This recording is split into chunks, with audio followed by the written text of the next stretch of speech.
Life can be scary. In response, we as humans have named this feeling of nervousness and anxiety fear. Love it or hate it, we are all scared of something. And if you can't tell, this video is about fear. I'm not gonna talk about all those spiritual or mental fears, the ones that are a whole bunch of like in depth and deep jargons. I'll meet somebody new and just like a little icebreaker, I'll just ask them, what's your biggest fear? And they always hit me with the same few deep answers. And they'll stare at me and just say, death. And while death is a very valid fear, it is also very boring. We're looking for fears I could just grab, give a real good grip of, and throw it at your face and have you send into shock. And these are the fears that will be being covered today. Enjoy. So when I was younger, me and stairs didn't have the best relationship. I used to always find myself just tumbling down them. Do with that information as you will. But it definitely stuck with me though, because now I have a really pretty big fear of going downstairs.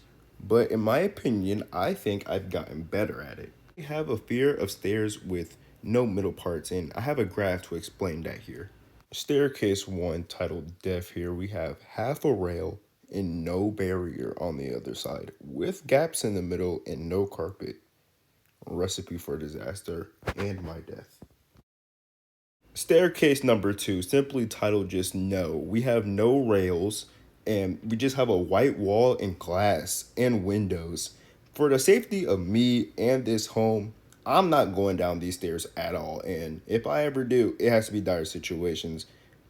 I just don't see this ending well. I'm either gonna fall or break something in my body. Finally, these set of stairs are simply just titled because there's nothing special, like bad going on. It's just the standard gapless stair, like all of them are. But another thing all of them have is no carpet. A lack of carpet means a lack of grip with my feet. Pause.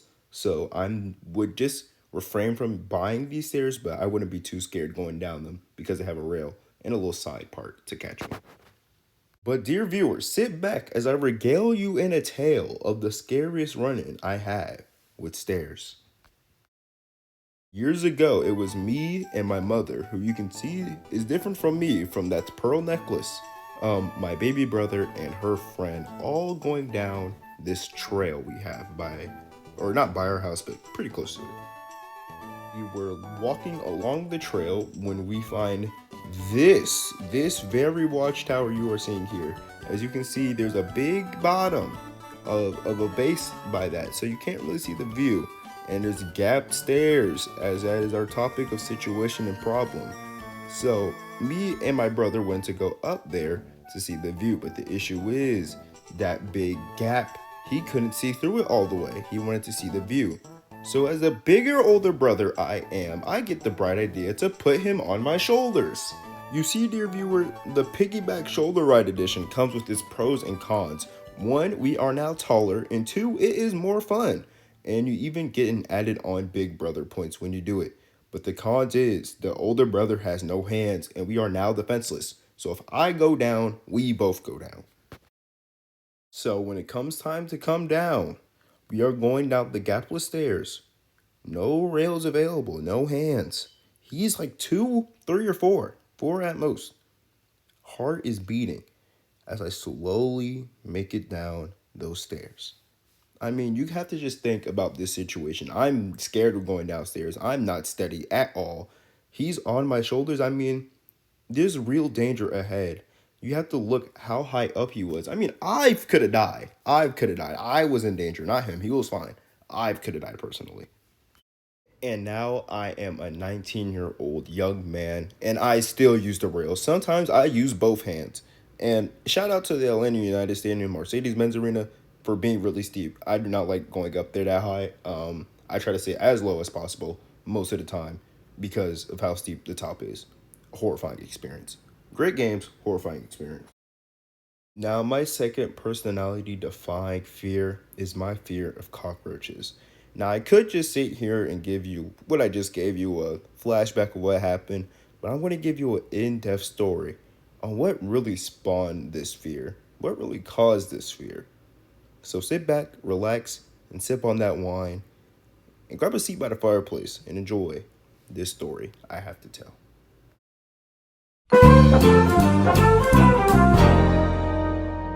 Hey guys, I'm home. I'm home alone for another hour. Might as well eat some leftover chicken nuggets. Oh man, look at all those books from the shed that my mom dug up. Those books are old. I'm wonder what this has inside of them. Yeah, I'm really not looking at this page. Let's look for some pictures.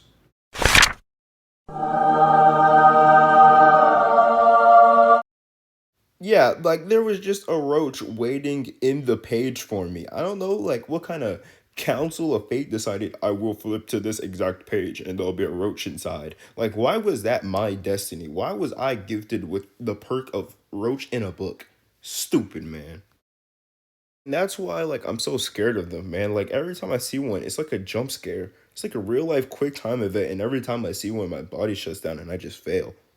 And now they suck. Well, they always sucked, but like now I'm scared of them and they suck. Nextly is pigeons, and this kind of an interesting reason why. You see, I didn't really grow up around pigeons. They always kind of had their own thing. But when I moved for school, me and them were finally in the same environment, and I wasn't really used to how they behave. They don't behave like other birds. They'll see something coming their way, and they'll just stand on absolute big business. Speaking of big, they're oddly like just fat and large. Like these birds look like they ate other birds and are still stupid and they just don't move for any reason. It just creeps me out. Again, I'm not really scared of them. They just make me feel awkward. But another reason is their eyes. Why are they orange? I feel I look into their eyes and I just get cursed. Like it's just like a hex is laid upon me. It's like they have possessed my body with the souls of the eternally damned, and I hate it, and I don't like looking at them, and they're creepy and they're gross. Finally, our last stop is talking about my fear with animatronics.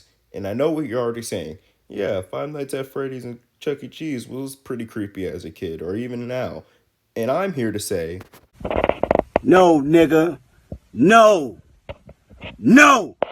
it's not the rat and it's not the bear. It's something more sinister, something more evil, something lurking in our world. And it goes by the name Six Flags.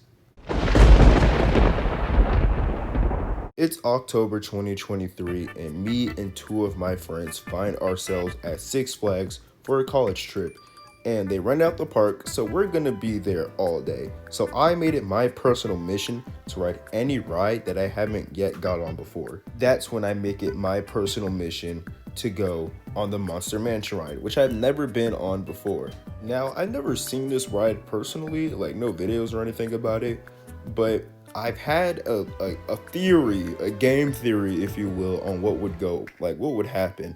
I predicted it would start all nice and fun, and then it would turn scary at the end because, monster, mansion ride, there's monsters, it's scary. So the ride starts, and to my surprise, I'm already creeped out by the quote unquote cutesy ones. I mean, I'm already shaking in my boots. I think it was something about being locked in with these creepy things and being stuck in a boat that just made my senses just overtake me. But at this point, my eyes were closed. It was dark. I had closed my eyes and shut out the rest of the world. And at this point, we have hit the scary part. I'm taking a little glimpses and I'm seeing all these ugly creatures, and I'm not scared because they're portraying scary things. I'm scared because of how ugly and creepy these things are. And I'm just hearing screams of horror and terror around me. And you know what? I'm going to build the courage. I'm going to open my eyes. And then